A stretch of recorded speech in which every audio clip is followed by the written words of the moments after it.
So ito yung guys, oh, yung filter niya yan. So yan na natin. Yan na. Yan.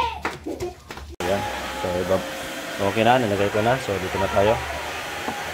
Nalagay tayo yung kanyang. So dito, kailangan ibaba ang kanyang jack para magbaba na. Dito sa Mirage. So malinis yan guys. So kinabit na yung mga basic lang yan. Ayan, dito naman kami sa easy filter. Yan. Okay na. Ayan, dyan. Ayan. Position yan. Ayan. Okay, kabit mo. Mati direksyon. Ayan, so basic lang mo yan guys. Pinapactor.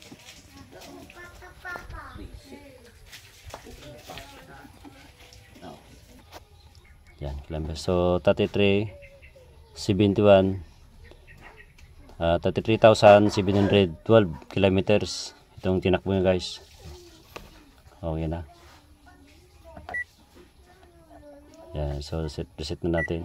Yan, 0 natin. Trip A, trip B. Yan. Yan. So yan na yan guys, yung kanyan. Yan. Okay na. So ganun lang po pag-reset ang ating, so pandarin ko na. Ayan. So wala na yung tools niya dito guys. So na-reset na. So okay na. Ayan. So ito yung kuha natin.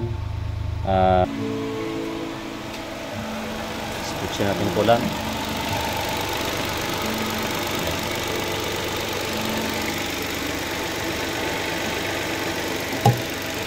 Nakapay kulang dito, karang kulang na. Kulang ko kulang. Distill. Kita ng distill. Distill lang.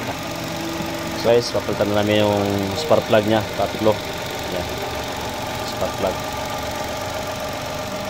Yan, so pinandar ko guys. At saka okay na. So tingnan natin yung oil engine level niya. Tingnan natin yung mga lights niya.